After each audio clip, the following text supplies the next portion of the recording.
we're back. Yo. So I saved in the last episode, and we're gonna figure out what we got to do. But I mentioned Gurren Lagann. Great anime. Great anime. I mentioned that at the last part of the episode. We're talking about one of the main characters and one of the main villains, and it has to be one of our favorite anime. Yeah. Of all time. So if you haven't seen it, go watch it, and we'll try not to spoil anything. But it's very much for you anime fans, it's the antithesis of Evangelion. Yep. And same creator. Yeah. And it's like if Shinji got in the damn robot. Yep. It just preface if you haven't seen it. Yep. And I've seen 8 or 9 episodes of Evangelion. Yeah.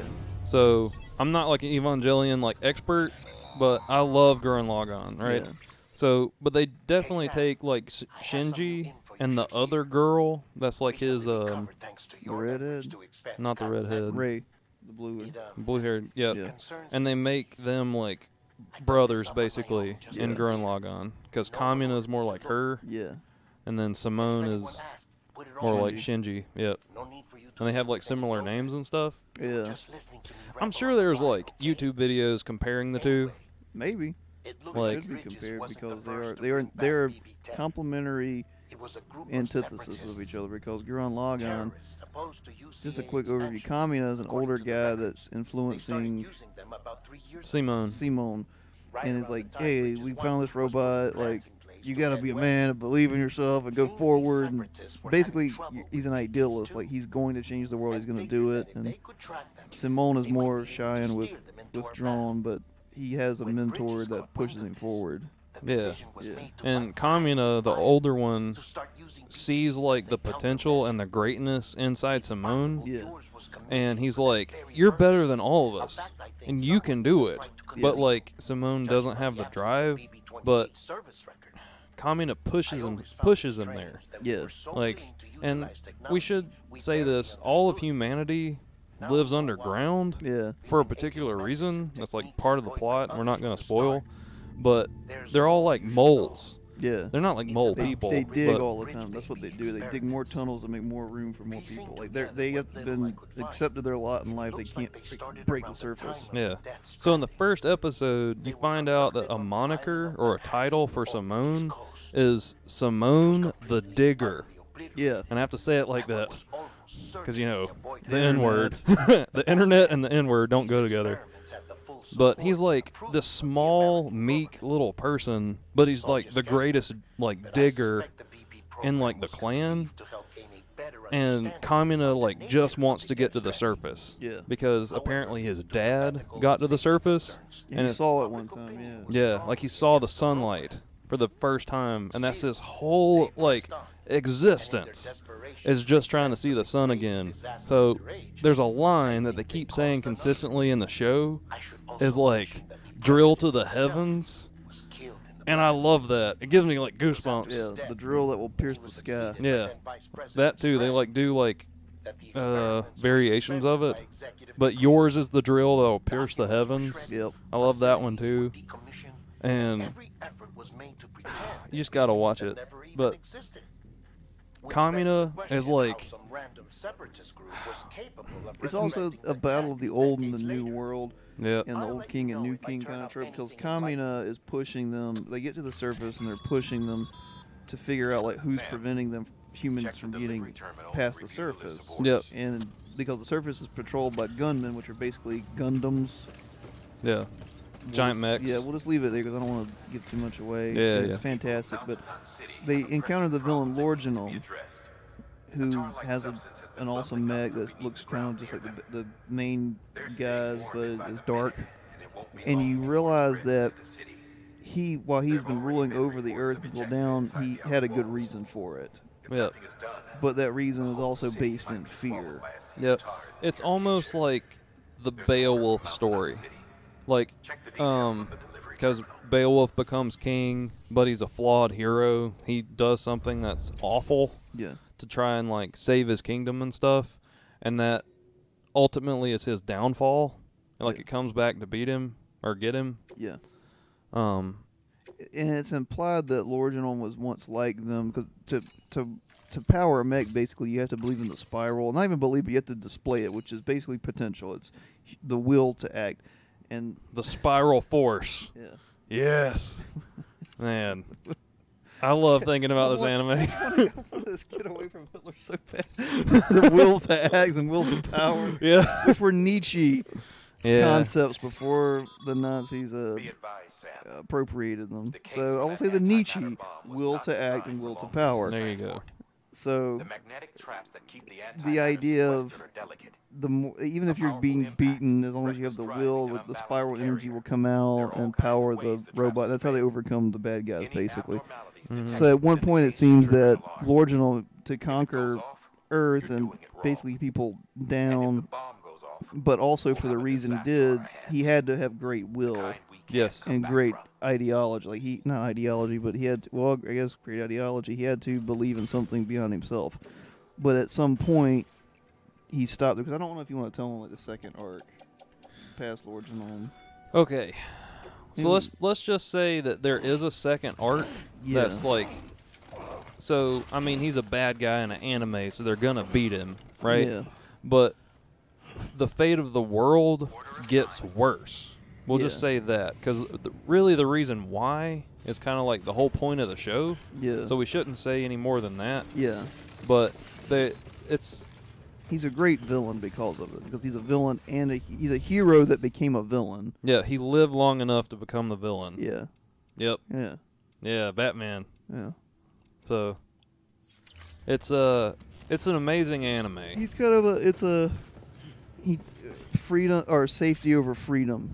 Yep. And I forget who said it. It was like some American founding father. I wish I knew it. It was like basically whoever would trade freedom for safety deserves neither.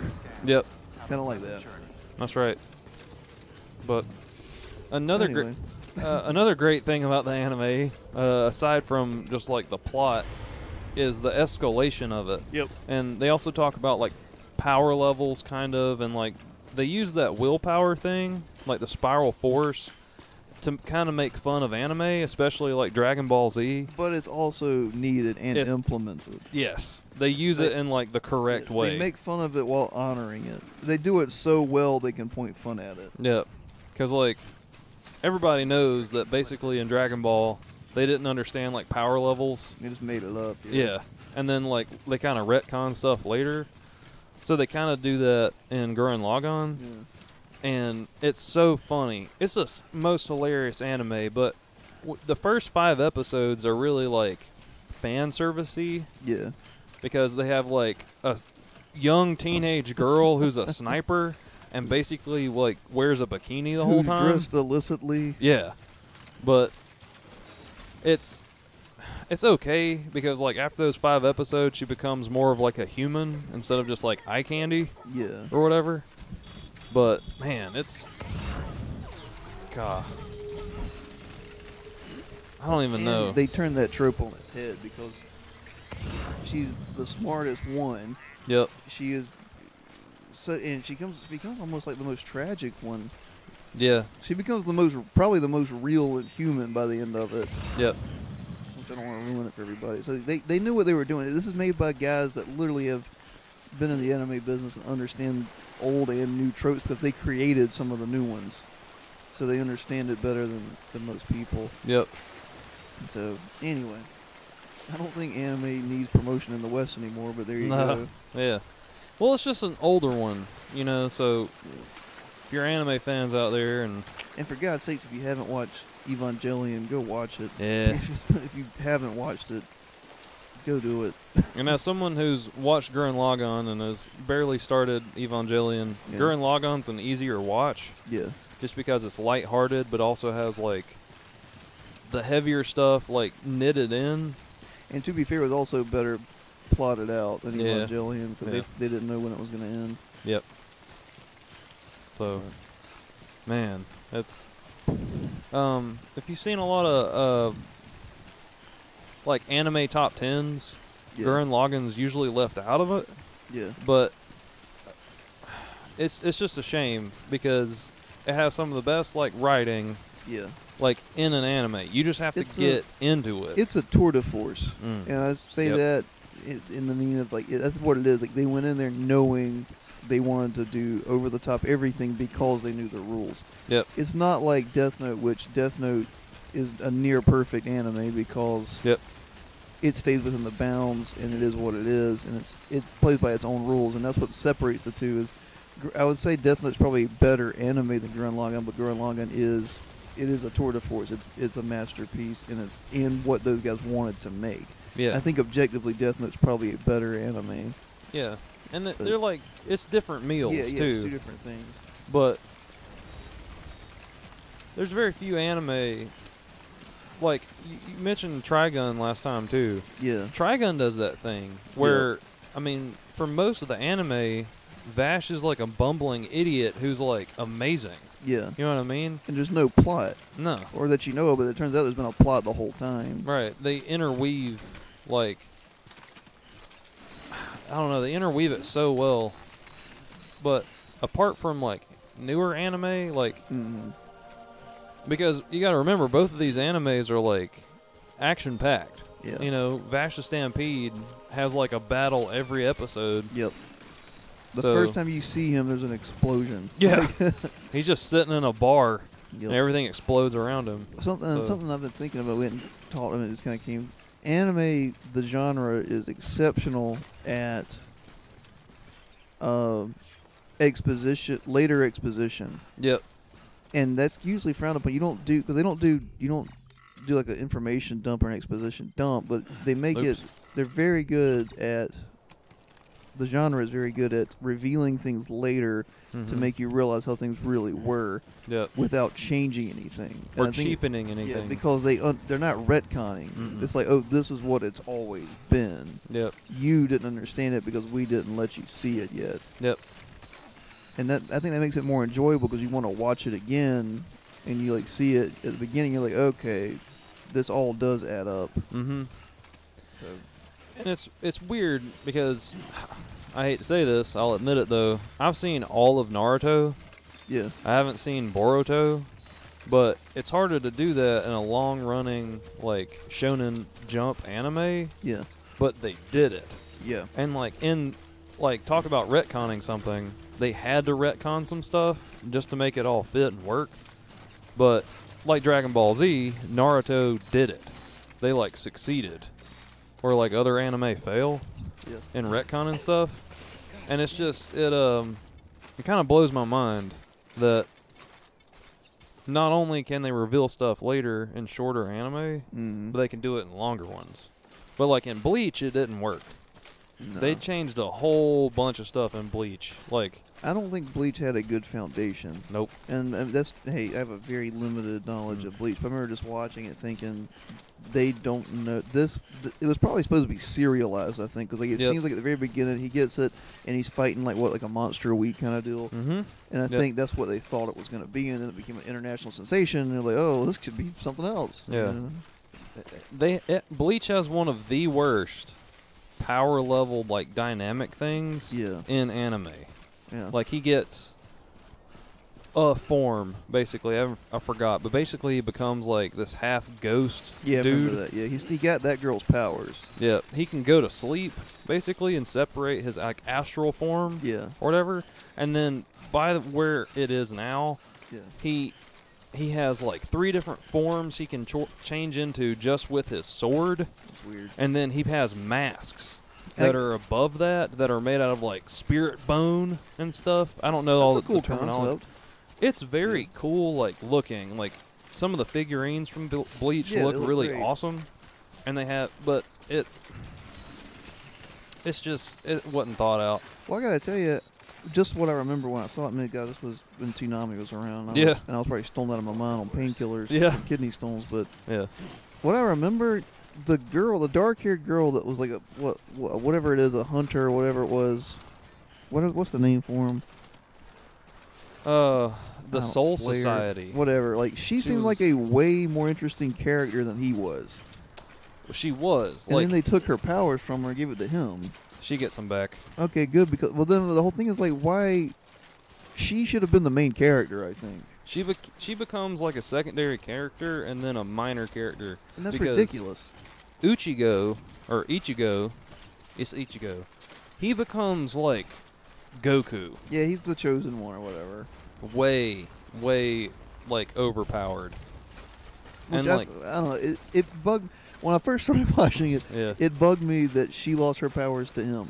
Yeah. And I was like, she's a way better character than he is. Well, if you want to wade through 300 episodes, I don't. spoiler alert. I remember trying to pick it back up, and he was fighting some guy, and the other guy was like blonde hair and had a huge sword. Yep, that's what it turned into. And I was like, this is super boring. Like this, and she was like on the sideline still. Like, yep. And I was like, man, she's so better than him. Yeah. She's such a better character. So, it's just. So don't watch Bleach. The one thing I would add to the genre is it seems like, this is all the nonsensical ravings of a non-academic moron.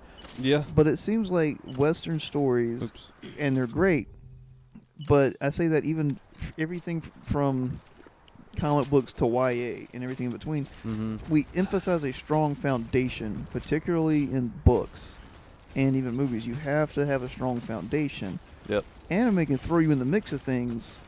It's like they don't see it like this, like as a pyramid. Yeah. It's like they see it like a wave, like almost like a song. Yep. Where like Stairway to Heaven, you would start off like this, and then you can do this, and then go back down. If that makes any sense whatsoever, it seems almost like a more organic way of telling things. Yeah. Well, it's that difference between Eastern and whoa, I'm gonna fall. It's less blocky, it seems like. Did you really just die from that? What? Oh, the cargo. Oh. Please tell me you saved. I don't know. I said I was gonna fall. Mama! Mama! Tell your baby not to come my way. Okay, I'm still in the mountains. Tell your baby just to stay away, cause it's creepy and stuff. Mother. Okay, I'm not so far back. Okay. So far Sorry, I'm not too far back. We're good. Anyway, yeah, I think, I should say anime done right is kind of like water. Yep. The way it moves. Because I exploded, I totally forgot about what I was gonna say. Yeah. But I can say more stuff about anime. You know what you'll never see in an anime? What? That I know of. You won't see the Bruce Wayne origin story. No. And that it won't start with you see the parents get killed, the training, all that stuff. You know what? The very first Batman movie was very anime-like. Yeah. Where it starts in the middle of where he is at the beginning of his journey, and then through clues you pick up what happens. Yep. That's right. Yeah. And by the end of it, you see everything is done the way it was. Yep. And what happened. This is gonna happen to me again. Which is a Nope. a much underrated movie. I think Batman Begins is an underrated film. Yeah. It was kind of overshadowed by The Dark Knight. The Dark Knight. Well, people didn't even know if it was going to be a second one when it first came out. You know? But it's an underrated movie. The best Batman movie ever made is Mask of the Phantasm. Yeah. Bar none. It's the best Batman movie ever made, but I think Dark Knight's probably number 2, and Begins is probably number 3. Yeah. I don't know, man. It's some of those other animated ones are all right, but I don't know. I didn't think Under the Red Hood was that great. It wasn't bad, but it wasn't really great. Yeah. Mr. Freeze one was kind of okay. Yeah. I think the Night of the Batwoman wasn't good at all. And it wasn't Batwoman's fault or all three of their faults. Yeah. It just wasn't great. Let me go this way. I think a lot of people forget that Batman's a detective. He's a detective. Have we told that story on here? No. Do you want to tell that story? I'm trying not to blow up, so you can tell it. I'll help you. So Zeke tried to explain Yu Yu Hakusho to his dad. Another great anime. If you haven't seen it, you gotta go watch it. He's like, all right, it's about this kid, and he dies in high school, and he was really smart, and he becomes kind of like a paranormal investigator, and he goes through you know, all these different worlds, and he fights evil spirits, and it turns into a tournament at the end, and then I forgot. I even remember, did they even finish the last? Did they even finish? They finished it. Okay. Yep. So, okay, hang on. I'll help you with this one part. I was trying to explain to my dad that it became like a battle anime, or I didn't know how to say it. It went from like a detective anime to like punching dudes and shooting like spirit bombs at people, and it was awesome. Yeah, they somehow made that transition happen. Yeah, so I keep explaining it. So Zeke finishes his exposition, and his dad just pauses and goes, "So he's a detective."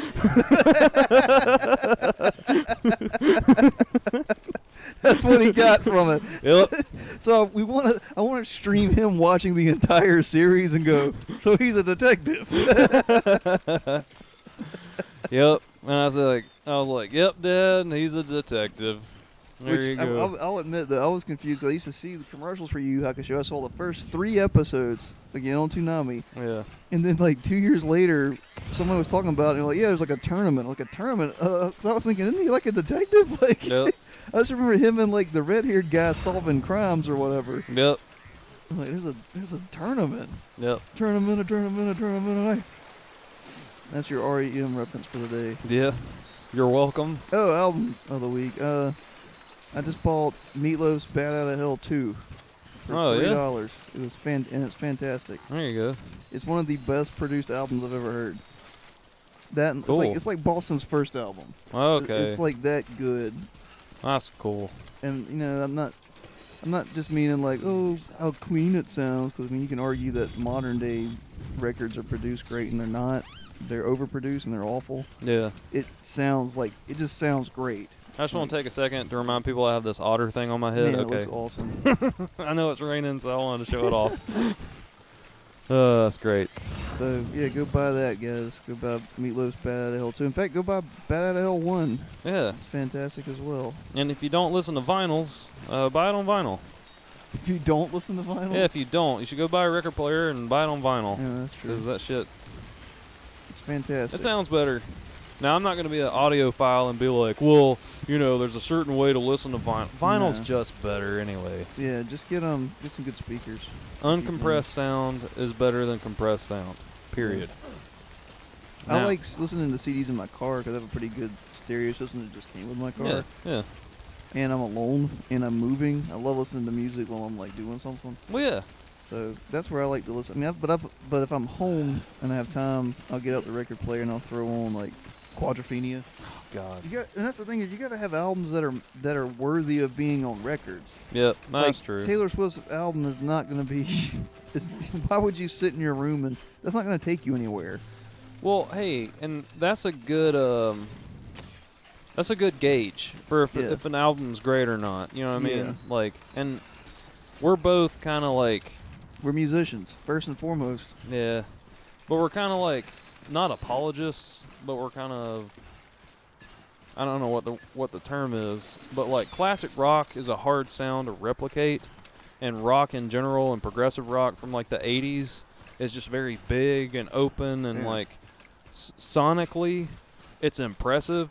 So when you and we love grunge too, 90s music and stuff, but when you try to reduce something to its bare parts, when you deconstruct something, like, not that folk music's bad, but like pop music today and even some folk music, you know, it was never great. It's just never great and it doesn't sound great. So why would you listen to it anyway? But especially on like a record player. Well, that's the difference for me. Like I have like 12 or 13 Bob Dylan records. Yeah. Because he's arguably the greatest songwriter of all time. Yeah. But the strange thing is, I don't think I own any on record. Yeah. But I own some Neil Diamond? Some Neil Young. Oh, Neil Young. On record. And to me, I could be wrong, it's a personal opinion, but Neil Young, it seems, has more atmosphere. Like, I'll put on Harvest Moon, and I can listen to that, like, sitting in my house. Yeah. But Bob Dylan, I have more Bob Dylan records, and I listen to them in different ways because they just seem differently. Yeah. I mean, I'd say maybe, I think it's because Dylan's voice probably cuts more. Yeah. Which we all know. Yeah.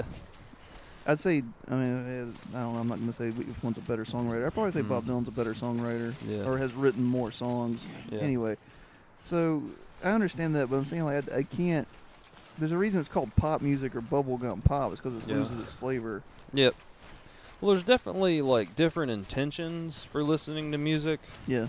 Like if you're just gonna listen for like lyrics and song structure and like meaning, Bob Dylan.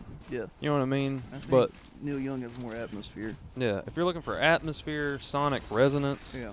what like 3 people can do like in a band, Yeah. like Rush or like the Police. I'll listen to the Rush and Police like back to back, and I know they're like completely different like feels and stuff. Yeah. But the way they think about music and the way they it's unlike anybody else. Dude, that's why a power trio is a thing. Yeah. So, you know, there are other power trios. You should go like find those and listen to those. Yeah. They think about things. It's like they have to have a foundation because you have to build from it. Yeah. Something like The Who or Zeppelin, it seems to me a little more organic. Mm-hmm. Because you get 4 people to play off of. You get 3 people doing their job and a singer there. Yep. Who can kind of be away from it. So it kind of, that's why they kind of feel like they're playing against each other. Yep. More than the trio. Trio has to play with each other, even if they're playing different time signatures. They think of a structure. Yep. And that's the problem, I think. I'm almost go ahead and say it. I think Say it's it. the problem with Cream. Yep. Cream did not play with structure. Mm-mm. Cream played against each other, and there were 3 of them. Yep. And I think, not trying to badmouth Cream, but that's probably why they didn't last. That's right.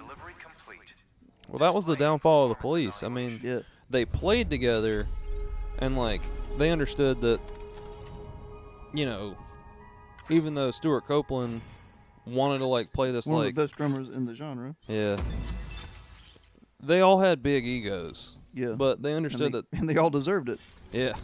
They understood the music came first. Yeah. But in Cream, they didn't do that. Yep. Ginger Baker was like, well, fuck you. I'm going to play this like 30-minute drum solo. Yeah. And if you want to go home, you can. You know? And none of them thought the other one was as good as they were. right. That was the difference with the Police. Because even today, Stuart Copeland, who hates Sting, will say, oh, yeah, Sting's a great songwriter and great bassist. Yeah. But, dang, he's a cunt. You know what I mean? Yeah, I think Stuart Copeland actually punched him a couple of times. Oh, yeah. Probably had it coming. Yep. But you can tell in the music, though, Yep. that, I mean, what, Cream has 2 albums? I think. Yeah. 2 studio albums? But if you listen to both of those, I mean, it's great music and stuff, but it was nothing that could last. It was really volatile. Yeah. But I think, and I don't know, it's a strange thing. I don't think numbers really matter much in a band, but it is different when you listen to. I mean, Guns N' Roses had 5 members. yeah. And I mean, we all know that how volatile that was. I mean, Aerosmith had 5, and how volatile that was. Yep. It's just especially when you get 2 guitar players in a band, man. Like, it can be. Yeah, oh, yeah. I don't know how to do it anymore. Like I was in a band, and I was one of 2 guitar players. We were a 5-piece. Mm-hmm. I wouldn't know how to write room for a guitar player anymore.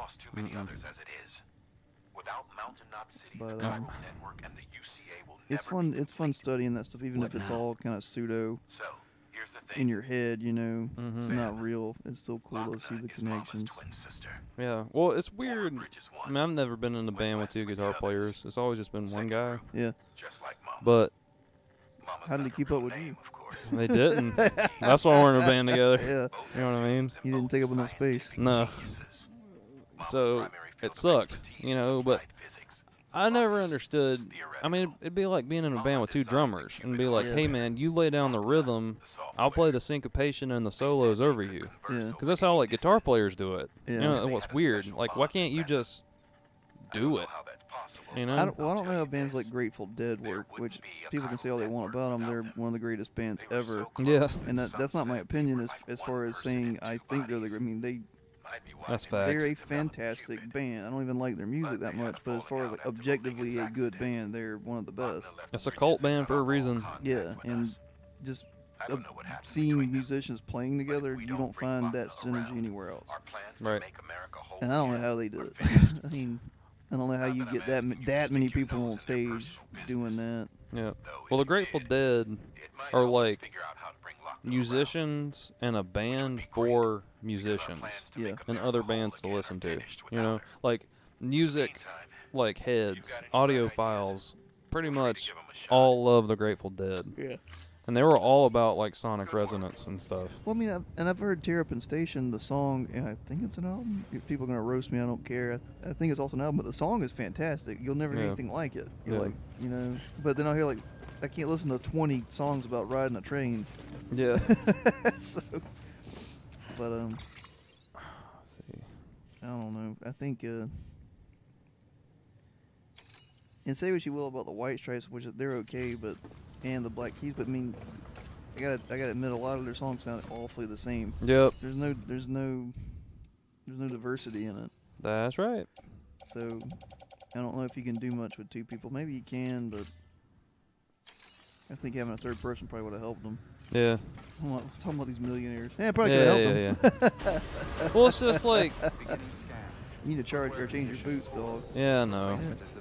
My boots are going down, and then my like power on my legs are going down. But I was thinking I could like go in this bed and sleep. Yeah. But the boss of this place like hates me, so it was like go and try and like change her mind. Yeah. So I'm trying to figure out how to save. If I'm part of the chiral network, I could probably just save because we're almost at time anyway. Pearl Jam had 5 guys. Oh yeah. They made it work. I can save. I'm part of the chiral network, so I can save. There we go. So I think that's gonna do it. Cool. Yeah, we pontificated on some anime, gave you some music lessons and stuff. Music lessons. Yeah, right. But keep on keeping on.